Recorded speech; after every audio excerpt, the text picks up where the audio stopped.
going on there in terms of the feet doing patterns while the hands played over the top. So if you look at your sheets now, let's just take an example, real simple example, the samba, okay? So the samba foot pattern is...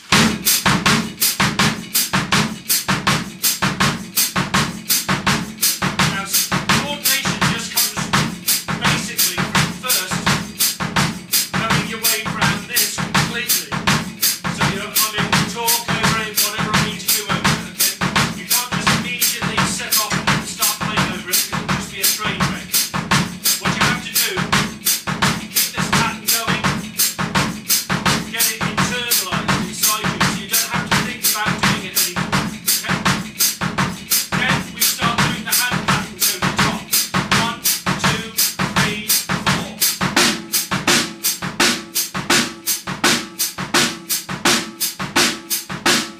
Pattern 1.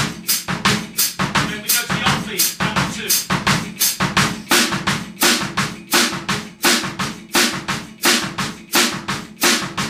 You learn that until you've had one happy with it.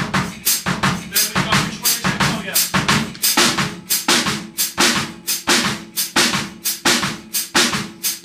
That's the yanda, the yanda, the yanda, the yanda, the yanda. And then finally.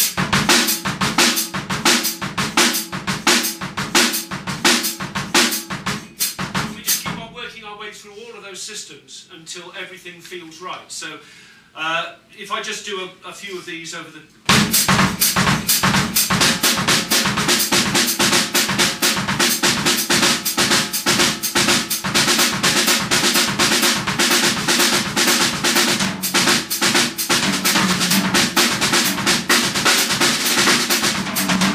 And that's the way you start building up these patterns.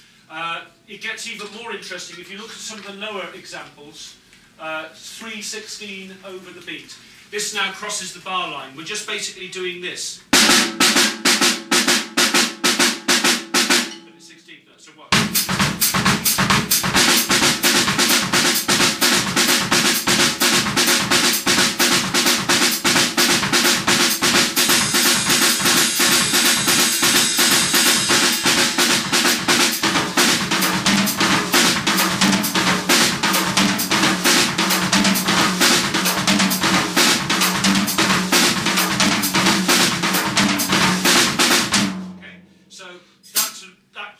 Over syncopating. It's basically what they call a polyrhythm, 2 rhythms going on at the same time. Let's take the second example. This is more complicated. This is in 5/16. So basically 1, 2, 3, 4, 5, 1, 2, 3, 4, 5, 1, 2, 3, 4, 5, 1, 2, 3, 4, 5.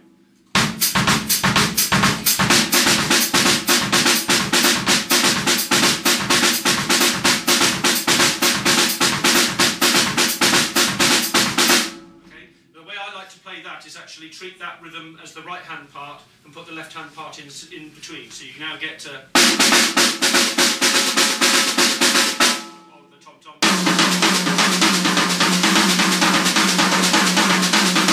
That's sometimes called a paraquin, and it's like the first 5 beats of a paradiddle for the drummers in here, just loop round and round. So let's just hear that over the samba ostinato.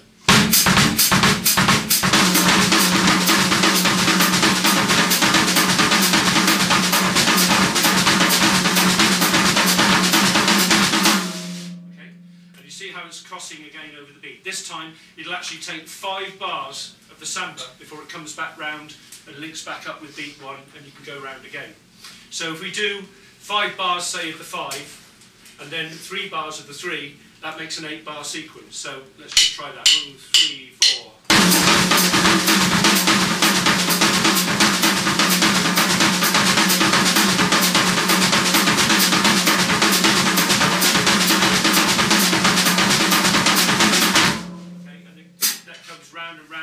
Round like that. So it's getting used to playing these patterns.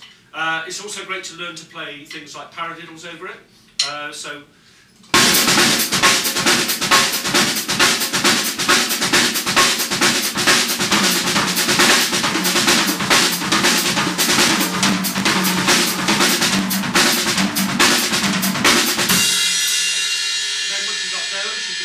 speeding up and slowing down the paradiddle without changing the speed of the samba. That starts where it starts getting really tricky, but it's good fun.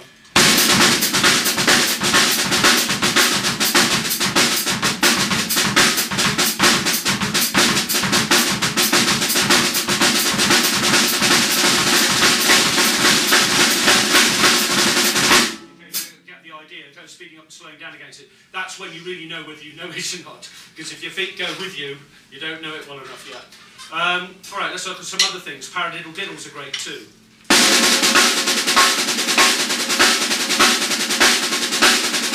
so let's check that out.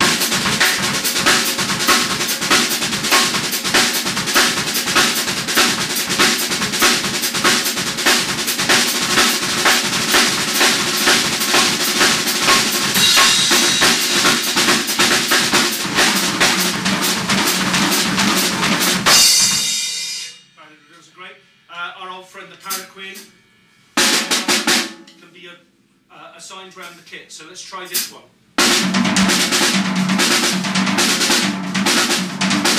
Okay, basically moving between the snare and the floor tom. So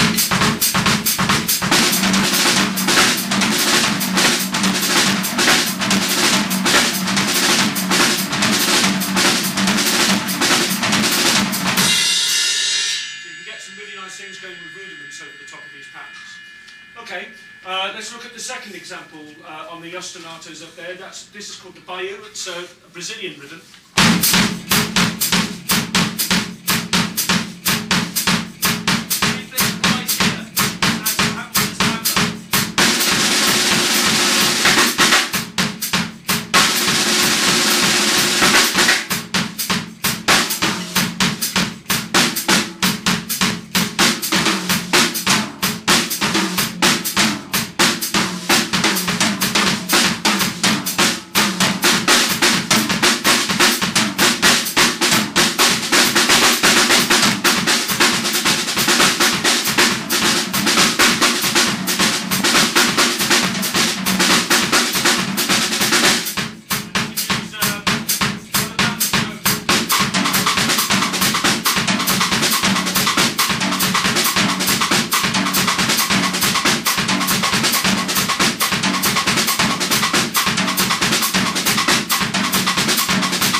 Over the top of it. As long as you know that pattern well enough, you're free to work with your hands over the top of it, okay? Let's take a more complicated one. I did this one earlier in the solo. This is now in 3. 1, 2, 3, 1, 2, 3, 1, 2, 3, 1, 2, 3. Just move that a little bit because I think the beat is running into it. Okay, yeah.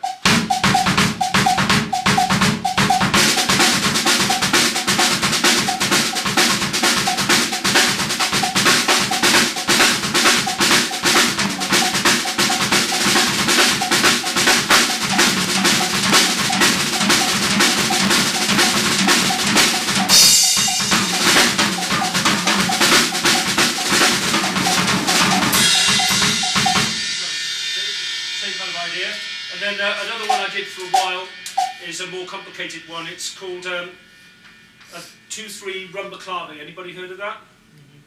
2-3 rumba clave goes da da da da da da da da da. So the typical way you learn this, the way I learned it, was learning to do a songo, which if you've done songo before is.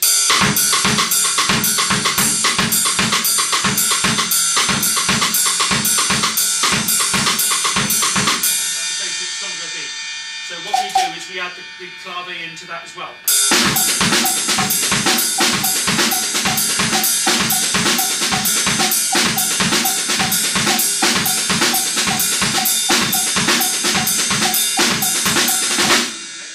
And then you start learning again to practice over it, practice different things over it. So.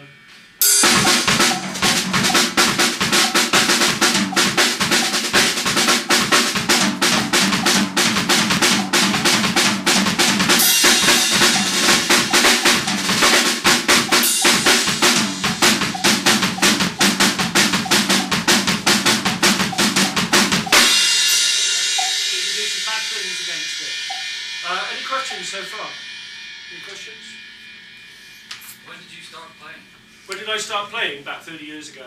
But I mean, don't get put off by that. I haven't been working on this for 30 years. I started working on these ostinato things about 2-3 years ago. That's it. You know, I mean, and it's not like being a major part of my practice. It's just something I enjoy doing. And I find it's great for practice though, because you're accompanying yourself. So even if there's no other musicians there, you've got kind of almost like a bass player with you, something to play over. And it's very good for your feet, very good for your coordination, so it's a great way to practice. I'm not suggesting you do it all the time, but it is handy. And every so often you get into a band situation where this kind of thing really is useful. You know, in a Latin band or in a jazz band or whatever. But even for heavy rock and so on, there's plenty of players out there using these kind of ideas. But people heard of Terry Bozzio? Yeah, he does solo drum clinics doing the most ridiculous stuff with his feet and then playing over the top of it on an enormous kit. I mean, just gigantic. And there's a guy from Australia you should check out as well called Grant Collins who does the same kind of thing. He's incredible too. Marco Miniman does it, Thomas Lang does it. There's quite a few sort of virtuoso drummers out there taking this a long way, taking the ball and run with it. I mean, this is just kind of basic stuff, but it's just to give you some idea. Right. Is there any? Does anybody want to have a go at this themselves? No. Okay, thought maybe not. All right. Let's go through a few things then. Have anybody got any sort of requests in terms of fields they would like to see demonstrated or whatever? Any kind of drum grooves? No? Do some linear patterns. Linear patterns, okay. All right. Let's have a look at a few of those.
Only one thing happens at a time on the kit. Occasionally things happen together, but mostly you're looking at one thing happening at a time. So let's look at a simple way to construct a linear rhythm.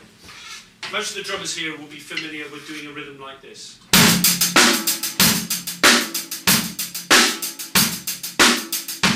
If we wanted to make that linear, all we'd have to do is take out the hi-hat that happens on the kick drum. So,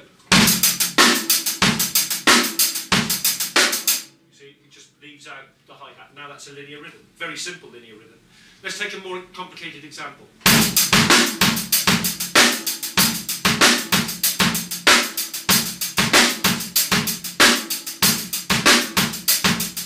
Okay, we'll make it linear.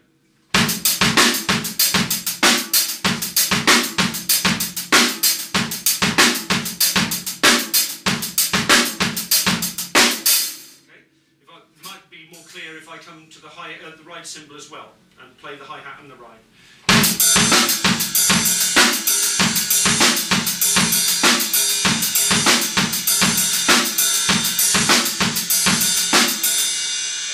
There's a particularly nice example which I worked on with Jason Bolt for the rhythm articles we started doing now. This is groups of 7 linear. What we're going to do is we're going to play 3 with the hands.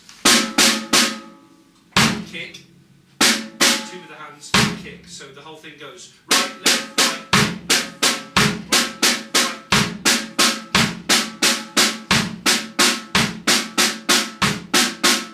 Now obviously 7 isn't something you're going to come across all the time, so we need to make this into 4/4. So we're going to do 2 7s, and then we're going to add 2 beats at the end to make it 4/4. So we go, and now we can start again, okay? So let's look at a real simple example. What I'm going to do is I'm going to get the feet to work together. So they're going to do this. The left hand's going to be on the hi-hat coming across to the snare occasionally. The right hand's going to be on the right cymbal coming across to the snare occasionally. And let's just take this 7-beat pattern over 4/4 and let's make a groove out of it.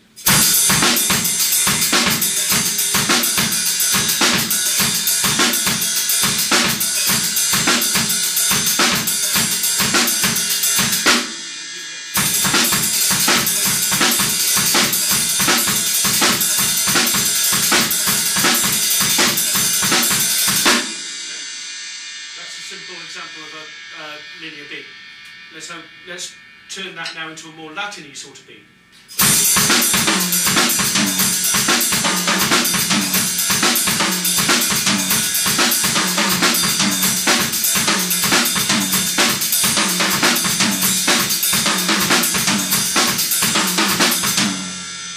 See, those kind of patterns can be used all the time. I use them in jazz as well.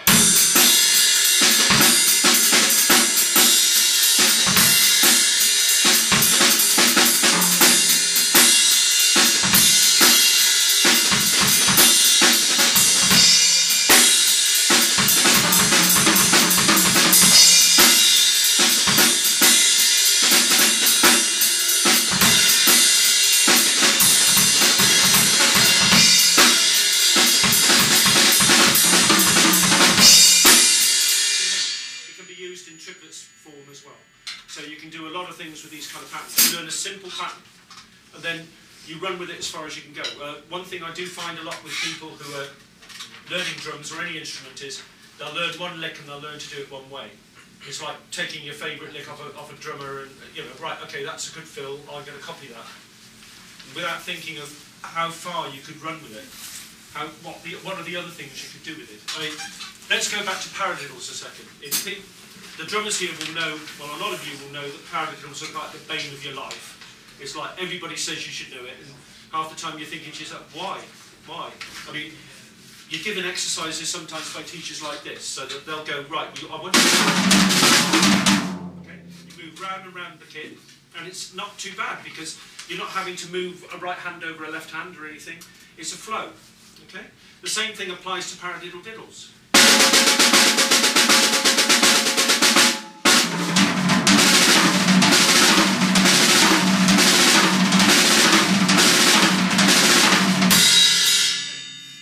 Thing applies to paratwins.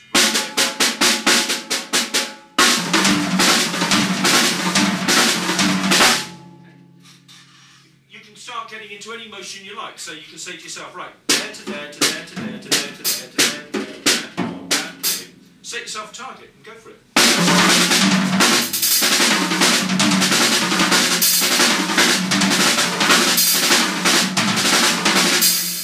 Just moving round from drum to drum. Paradiddles are great too. If any of you are into drum and bass, they're fantastic for drum and bass. So let's just, what we do is we break up the paradiddles into what I'd like to call fractals. You just break them up into little bits, rather like drum and bass programming. So the basic drum and bass groove would be a paradiddle.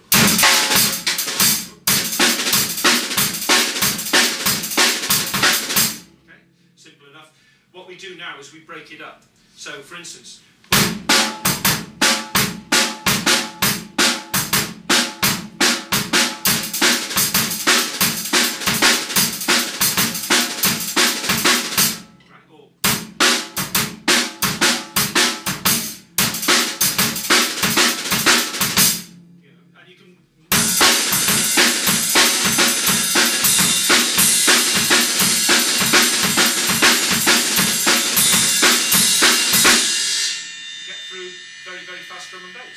using paradiddles. That's great fun.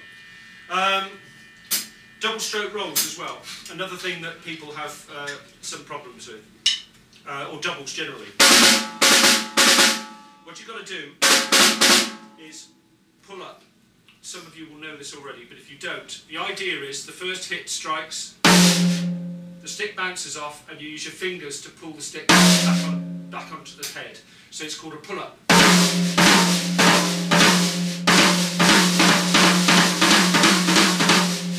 And you can actually sit down there and you can practice really slowly, trying to make the second beat louder than the first.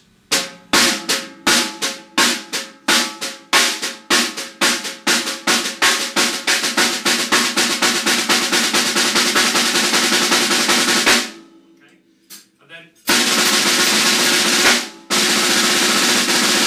when you get to doing doubles properly, you've got plenty of volume out of the second beat. Otherwise, if you get that kind of roll, it's okay on a very tight snare. But if you get to a tom, it feels a bit wrong. It's better, and you can't get any volume any other way either. This is the best way to play it. Another thing, singles. How many of you actually are French grip players? In other words, the thumbs on top. Anybody? Is everybody playing that way round? Okay, the German grip, yeah. Okay. They're both good, you know. I think the German grip's good for this wrist motion you get here. The French grip's good for getting your fingers into play because your fingers are directly under the stick now. So to show you how I would approach doing singles and stuff like that. I practiced a thing called the Muller pump sometimes, which sounds a bit disgusting, but basically what it is a downbeat, a bounce, and an upstroke. So down, bounce, upstroke, down, bounce, upstroke, bounce, upstroke.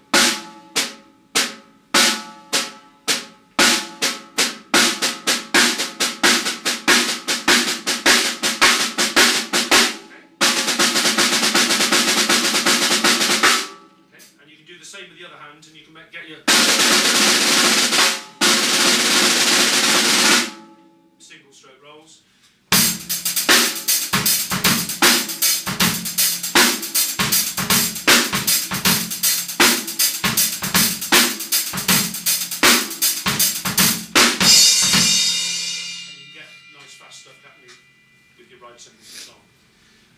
Another thing, this is a good pattern that's worth learning.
Those are nice patterns to run with, you know, so that you can tart up even the straightest grooves. So you're there.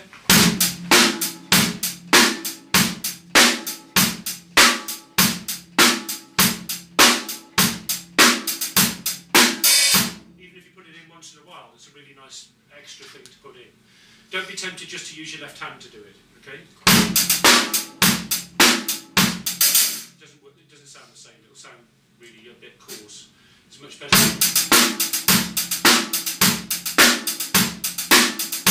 Right. Any more questions? No? Okay.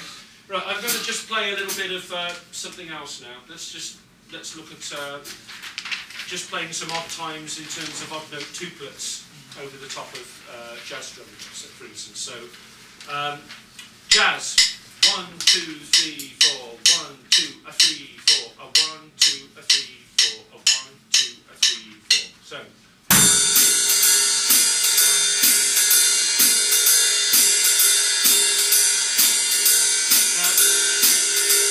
if you actually analyse that, it's in triplets. 1 and a 2 and a 3 and a 4 and a 1 and a 2 and a 3 and a 4 and a 1 and a 2. So you've got 12 beats in a bar. Okay? 12 beats to play with. So let's start subdividing those 12 beats in various ways. We'll start by dividing the bar up into 6 by playing every 2 beats.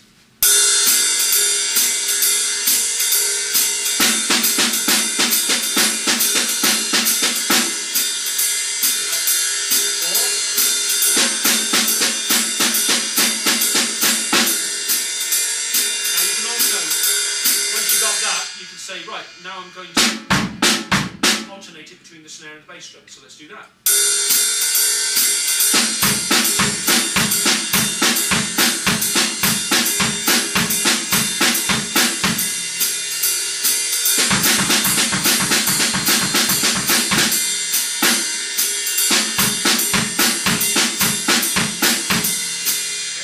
It's starting to get a kind of second rhythm going alongside the first one. Let's see if we can do a bit more with that now. We'll still try to use this 6, dividing up into 6, and we're trying to create a second rhythm running over the top of the first, okay?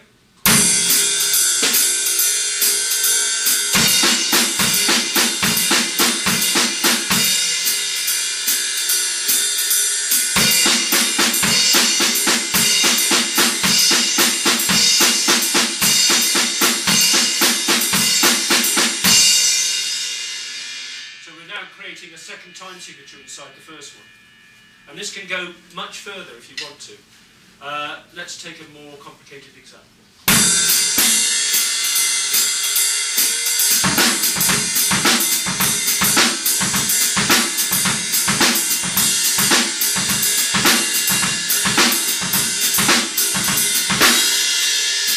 Basically, we're creating a slow rock groove over the top of the jazz. Okay. And you can, there's drummers, jazz drummers out there that do this kind of thing all the time. There's another thing you can do which is called tripleting the triplet. So you can actually go to 1.5 times the speed of the triplet by tripleting them again, which sounds really weird. Check this out.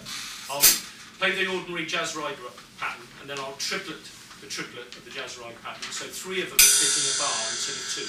So instead of in a bar, you're going to get. So let's just check that out. 1, 2, 3, 4.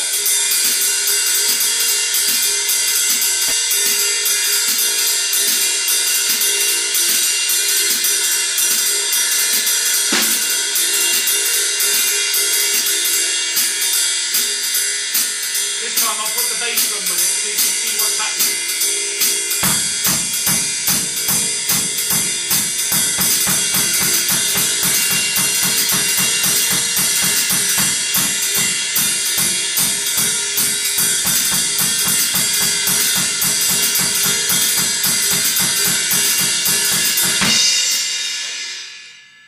Drummers will use these ideas all the time. Let's look at another way of doing that. We'll take the paradiddle diddle and do that in triplets.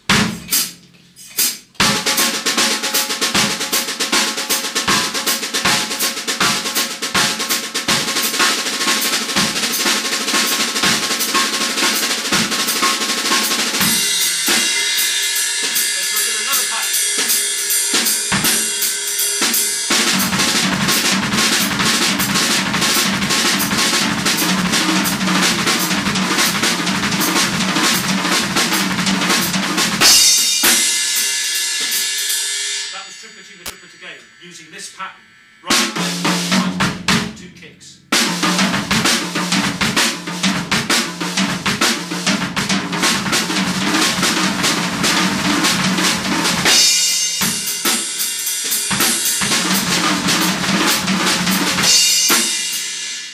Another one you can use, 5 beat long.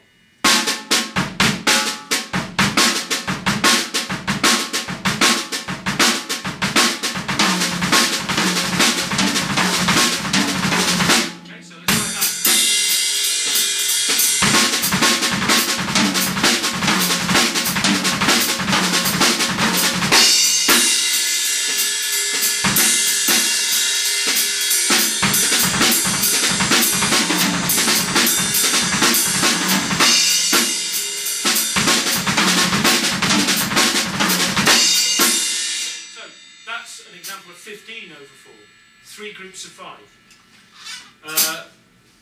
We split the bar up like this.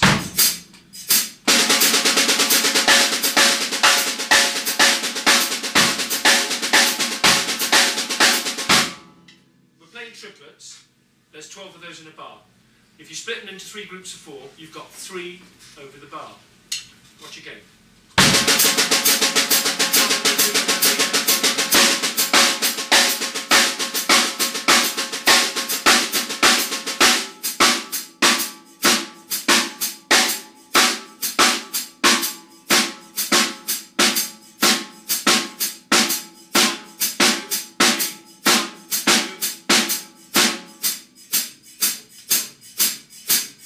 So we're playing 3/4.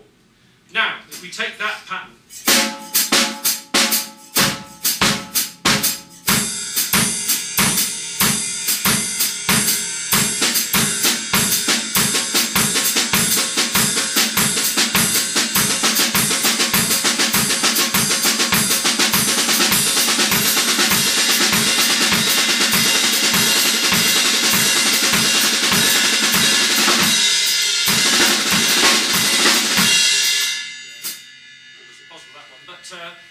you see what happened? All I did was subdivide it different ways. So, let's look again. We've got that pattern, 3/4. Remember how we got there?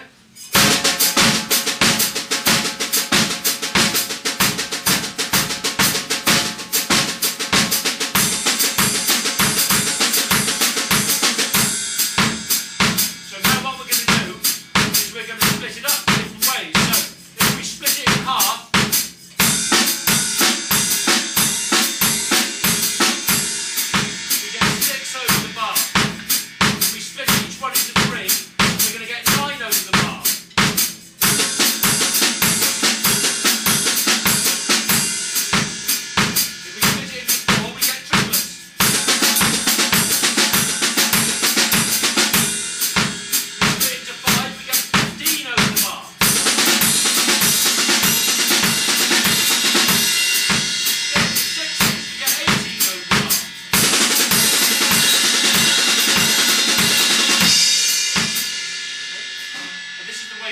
jazz drummers especially start subdividing the beat so you get something a bit more interesting going on.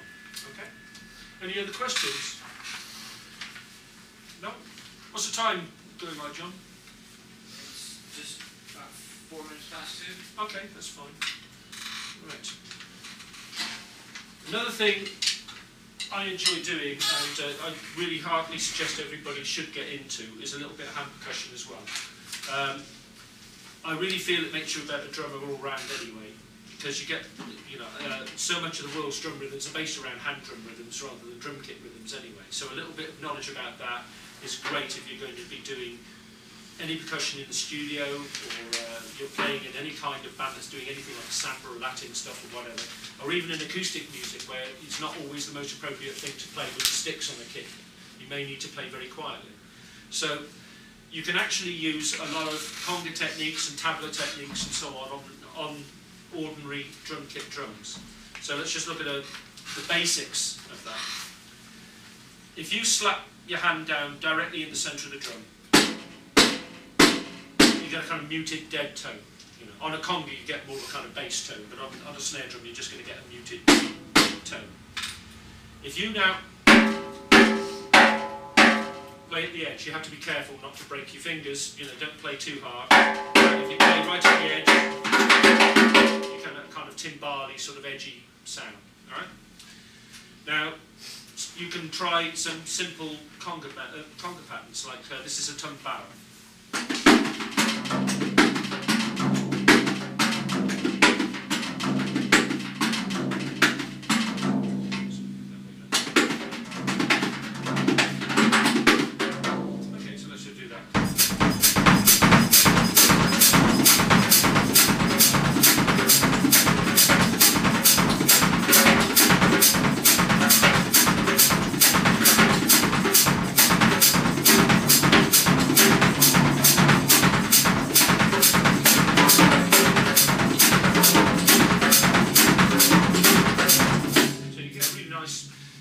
Different kind of effect going.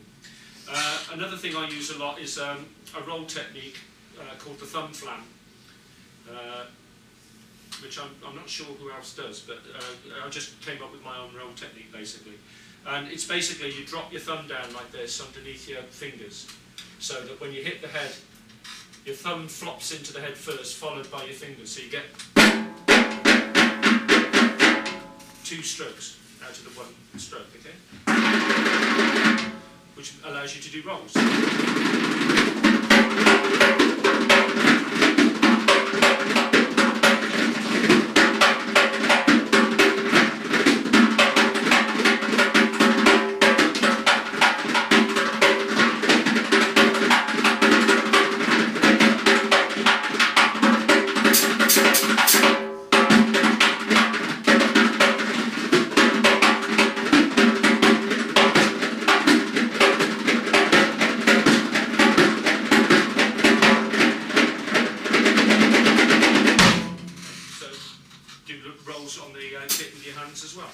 fact, actually, I found I can roll faster with my fingers than I can with my sticks. But anyway, so that's a useful technique as well to have. Let's look at some others. Drummers don't play enough number one with the snares off. It's a great different sound.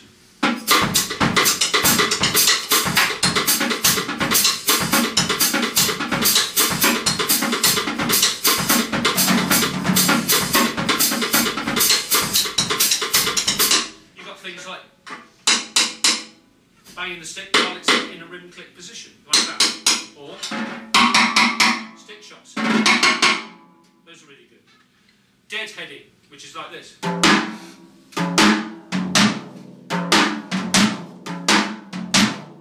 Getting a completely different tone out of the drum. Or sliding one stick up and being able to change the tone of the drum as you're playing, which is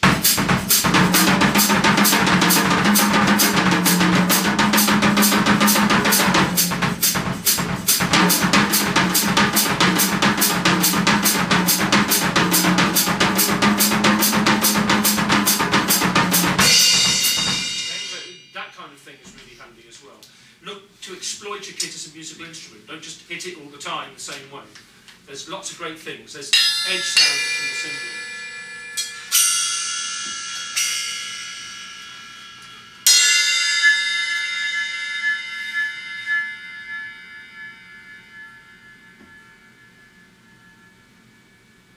So there's lots of lovely sounds there. You just got to discover them. Right? The rims.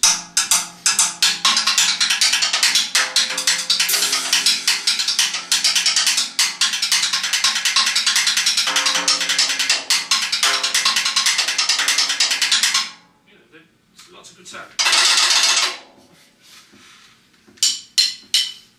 You can use this. Actually, what some of the old jazz drummers used to do.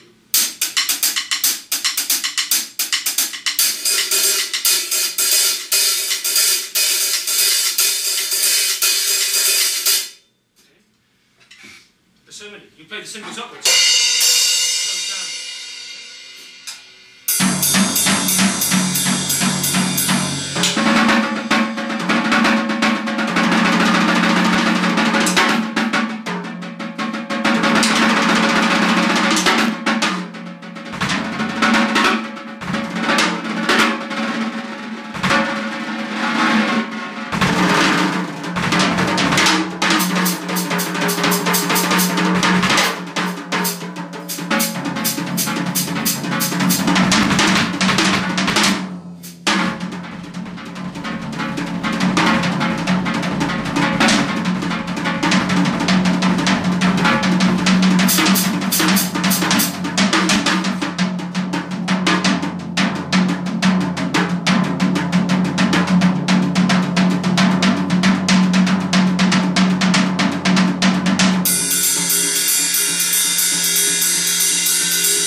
very much for your attention.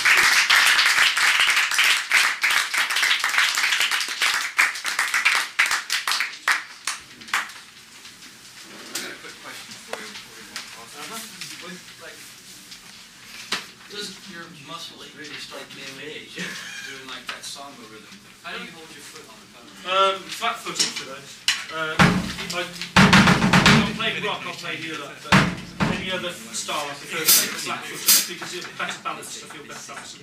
It's only a question of practicing that kind of stuff.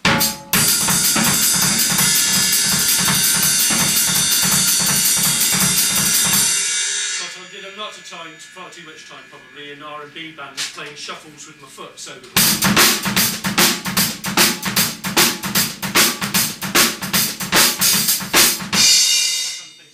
as you go on with that, you basically start, and after half a minute your shin is killing you.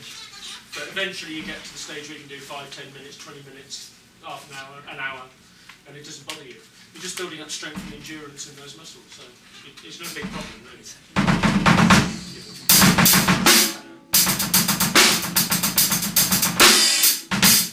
And working heel up as well.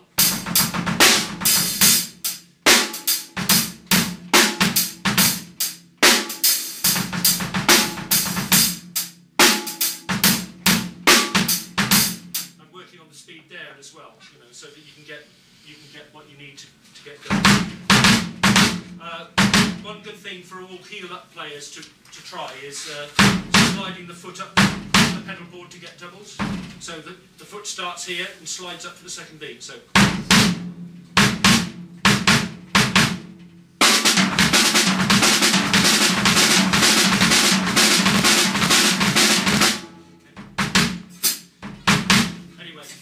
I've retuned the kit, so hopefully it's sounding a bit better now. These kits are okay, you know, they just need a bit of looking after. So could you let Richard especially know when these strip off, because that's the way that the cymbals start getting heard, is when there isn't anything protecting it from the bare metal. Okay, so you know, we'll try and help you if you let us know what's happening. Okay. Any other questions? No?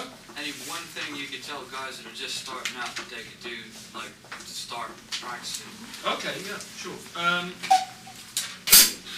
The fact is, all of this stuff is great fun, but what's going to get you the gigs is being able to groove and play in time, okay? So, it's sometimes not what people want to learn. Everybody wants to be the next Dave Weckl or Vinnie Colaiuta or whatever, but even they had to take care of business first. You know, having all of the technique and none of the feel is a bit like having all the cake, all the icing on the cake and no cake underneath it, all right? You've got to have the cake first, then stick the icing on. So one thing I would strongly suggest, the simplest possible rock groove is...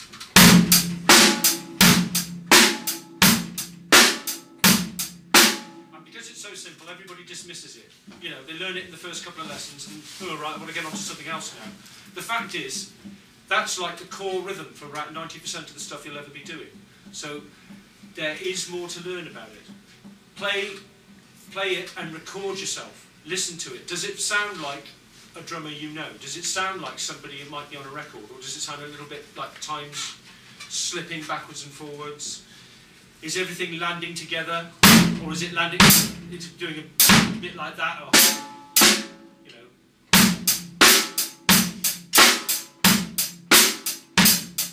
Happening. I'm exaggerating, but you know what I mean.